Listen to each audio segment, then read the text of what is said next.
जय गुरुदेव, जय माता जी, जय गायत्री माता। गुरुदेव माता जी और गायत्री माता जी की सूक्ष्म उपस्थिति में आगे श्रीमद् भागवत गीता में लिखा है, शुद्ध भक्ति में सेवा का पूर्णता प्रति तभी प्राप्त होती है।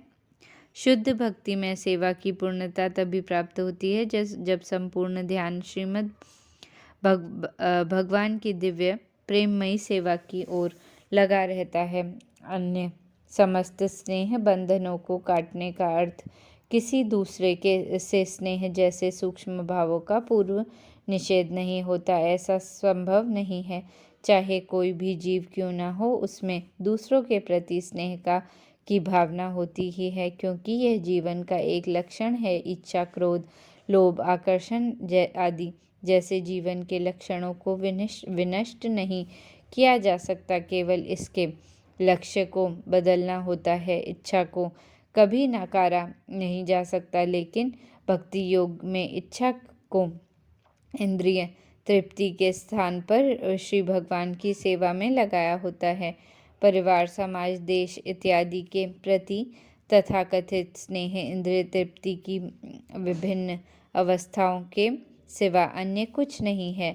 जब इस इच्छा को श्री भगवान की संतुष्टि हेतु बदल दिया जाता है, तब यह भक्ति कहलाती है। श्रीमद् भागवत गीता में हम देख सकते हैं कि अर्जुन अपनी स्वयं की इच्छाओं की तुष्टि के लिए ही अपने भाइयों तथा संबंधियों से नहीं लड़ना चाह रहा था, लेकिन जब उसने श्री भगवान का संदेश अर्थात श्रीमद् भागवत गीता सुनी तो उसने अपना निर्णय बदल दिया और श्री भगवान की सेवा की। ऐसा करने के कारण वह श्री भगवान का विख्यात भक्त बन गया, क्योंकि समस्त शास्त्रों में घोषित किया गया है कि अर्जुन ने श्री भगवान के असंख्य भाव में भक्तिमय सेवा द्वारा आध्यात्मिक सिद्धि प्राप्त की।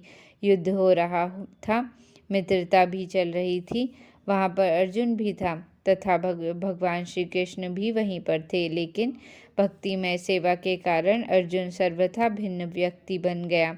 अतएव कुंती की प्रार्थनाएं भी कार्यों में वैसे ही परिवर्तन का संकेत करती हैं। श्रीमती कुंती विचलित हुए बिना श्री भगवान की सेवा करना चाह रही थीं और यही उनकी प्रार्थना थी। यह अनन्य भक्ति निष्ठा ही जीवन का परम लक्ष्य है।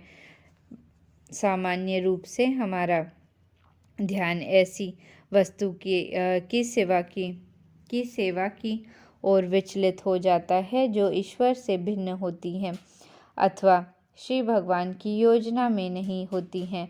जब यह योजना श्री भगवान की सेवा में बदल जाती है, अर्थात जब श्री भगवान की सेवा से इंद्रियां शुद्ध हो जाती हैं, तब यह सेवा शुद्ध अनन्य भक्ति कहलाती है। श्रीमती कुंती देवी को इसी पूर्णता की कामना थी और वे श्री भगवान से इसी के लिए प्रार्थना कर रही थी। पांडवों तथा वरिष्ठों के प्रति उनका स्नेह भक्ति की परिधि से बाहर नहीं है, क्योंकि श्री भगवान की सेवा तथा भक्तों की सेवा अभिन्न है। कभी कभी भक्त की सेवा श्री भगवान की सेवा से भी बढ़कर होती है, लेकिन यहाँ पर पांडवों तथा वृष्णियों के प्रति कुंती देवी का स्नेह पारिवारिक संबंध के कारण था। भौतिक संबंध के प्रसंग में स्नेह का यह बंधन माया का संबंध होता है, क्योंकि शरीर अथवा मन के संबंध बाहरी रंगी शक्ति के प्रभाव के कारण होते हैं। परमात्मा के प्रति स्थापित किए जाने पर भी आत्मा के संबंध यथार्थ संबंध होते हैं। कुंती देवी द्वारा पारिवारिक संबंध छिन्न करने का अभिप्राय यह था कि वे रक्त के संबंध को छिन्न करना चाह रही थी। यह रक्त संबंध भवबंधन का कारण है, लेकिन आत्मा का संबंध स्वतंत्रता का कारण है। आत्मा का यह संबंध परमात्मा के साथ संबंध के माध्यम से स्थापित किया जा सकता है। अंधेरे में देखना कोई देखना नहीं है, लेकिन सूर्य प्रकाश में देखने का अर्थ है सूर्य को देखना तथा इसके अलावा वह सब कुछ भी देखना जो अंधकार में अनदेखा रह गया था। यही भक्ति योग का मार्ग है। यहाँ पर श्रीमती कुंती देवी में ने परम भगवान श्री कृष्ण का सार प्रस्तुत किया है। सर्वशक्तिमान श्री भगवान का अपना नित्य दिव्य धाम है। यहाँ वे सुरभि गायों के पालन में व्यस्त रहते हैं। वहाँ सैकड़ों हजारों लक्ष्मियाँ उनकी सेवा में लगी रहती हैं।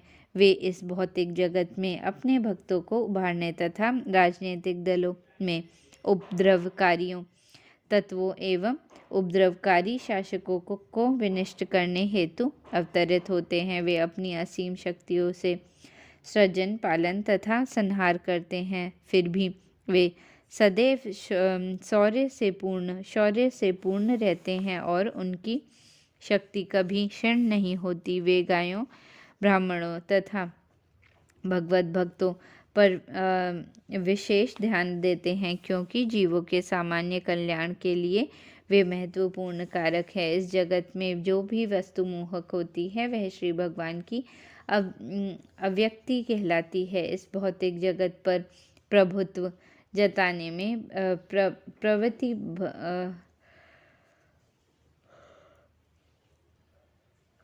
प्रवृत्त जीव, बद्ध जीव भी उनकी योग शक्ति में मोहित होते रहते हैं, लेकिन श्री भगवान के भक्त श्री भगवान की महिमा से भिन्न प्रकार से मोहित होते हैं और श्री भगवान की कृपा पूर्ण आशीर्वाद उन्हें प्राप्त होता रहता है। उनकी शक्ति का प्रदर्शन भिन्न प्रकार से होता है। जिस प्रकार की विद्युत शक्ति विविध क्षमताओं से कार्य करती है, श्रीमती कुंती ने श्री भगवान की प्रार्थना में उनकी महिमा का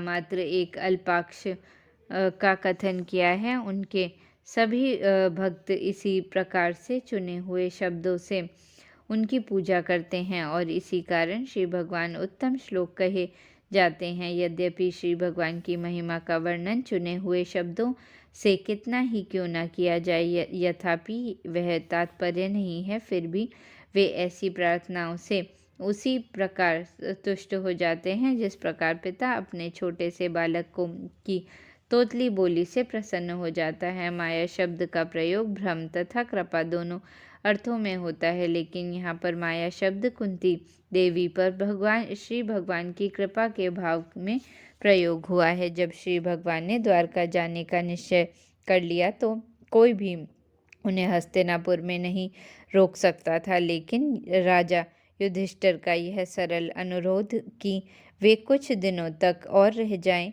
इसका तत्काल प्रभाव पड़ा।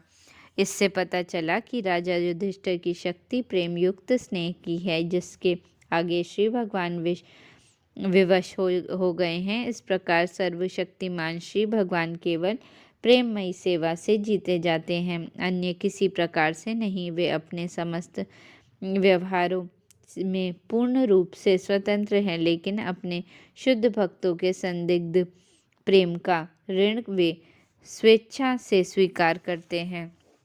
अपने लिए कुरुक्षेत्र के युद्ध में मनुष्य के सामूहिक रक्तपात से पुण्यात्मा राजा युधिष्ठिर अत्यंत खिन्न थे। उस समय दुर्योधन हिंसासन पर आरूढ़ था और वह ठीक से शासन चला रहा था। एक प्रकार से देखा जाए तो युद्ध करने की कोई आवश्यकता नहीं थी, लेकिन अन्याय के सिद्धांत की दृष्टि से युधिष्ठिर को सिंहासन संभालना पड़ा। संपूर्ण राजनीति का केंद्र बिंदु यही था और संपूर्ण विश्व के राजा तथा निवासी इन दो प्रतिद्वंदी भाइयों की लड़ाई में शामिल हो गए। भगवान श्री कृष्ण भी राजा युधिष्ठिर की ओर थे। महाभारत के आदि पूर्व में कहा गया था कि कुरुक्षेत्र के 18 दिन के युद्ध में 64 करोड़ लोग मारे गए और कई लाख लापता हो गए। इस प्रकार से विगत 5000 वर्षों में यह विश्व की भीषणतम युद्ध था।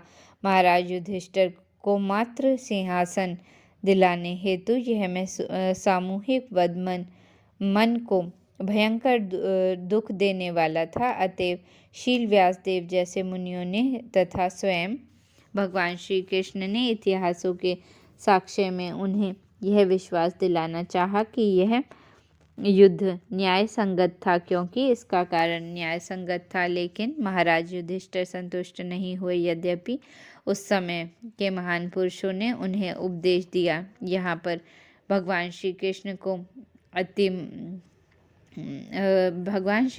अति मानवीय कर्म करने वाला कहा गया है, लेकिन इस विषय में न तो शील व्यासदेव और न ही भगवान श्री कृष्ण राजा युधिष्ठिर को सांत्वना दे पाए।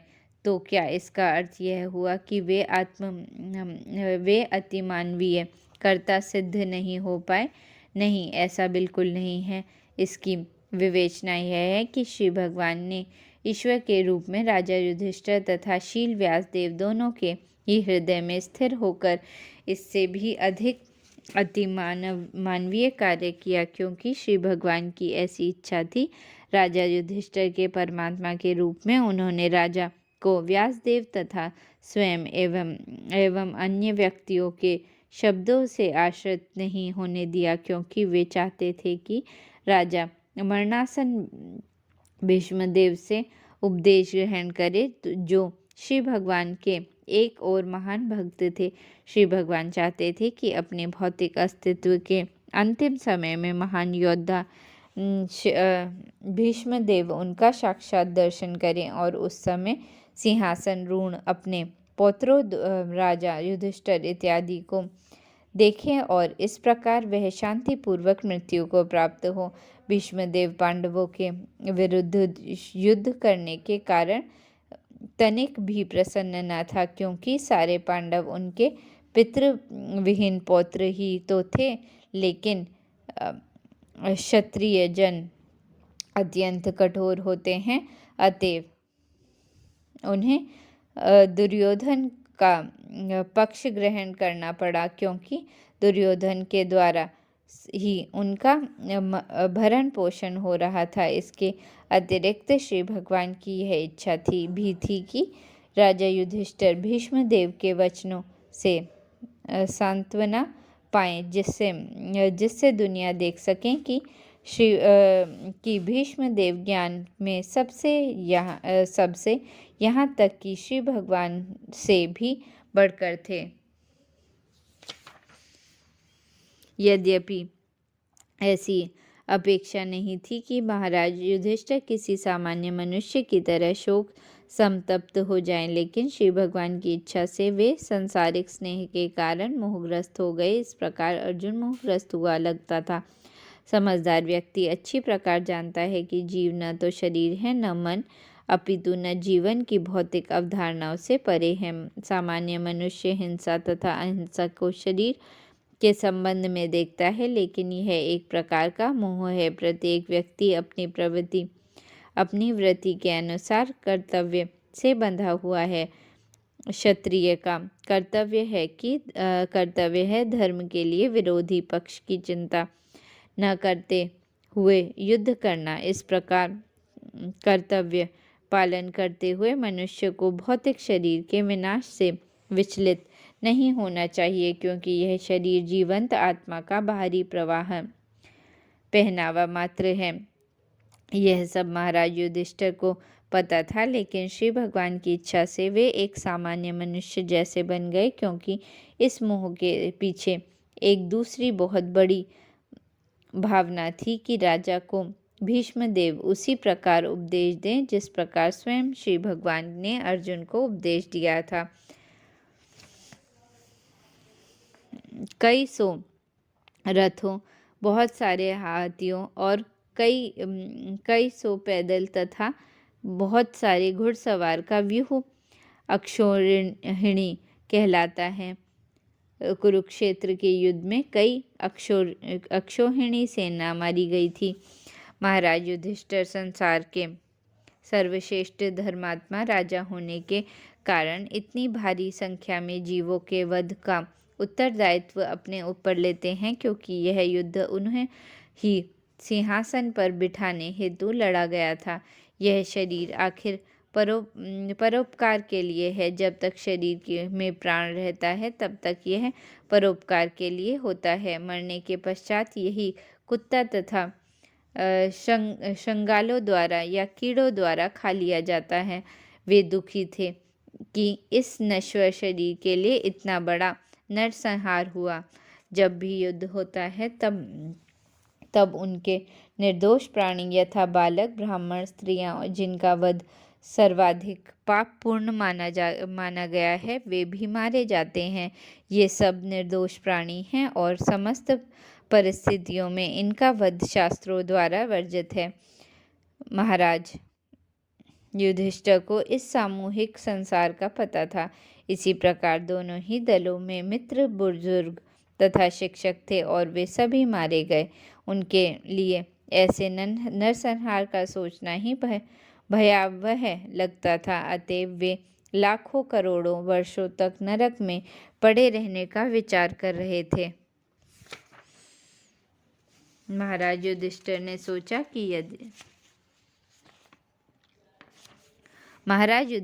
सोचा कि यद्यपि वे वास्तव में राज्य का शासन नहीं चला रहे थे, क्योंकि दुर्योधन द्वारा नागरिकों का बिना किसी क्षति के अच्छे से शासन को चलाया जा रहा था, फिर भी दुर्योधन के हाथों से राज्य छीनने हेतु अपने व्यक्तिगत लाभ के लिए उन्होंने इतने सारे जीवों का संहार कराया। यह संसार शासन चलाने के दौरान नहीं हुआ था, अपितु अपने आप को बड़ा बनाने हेतु हुआ था। अतएव उन्होंने इस पाप के लिए स्वयं को दोषी समझा। जय गुरुदेव, जय माता जी, जय गायत्री माता।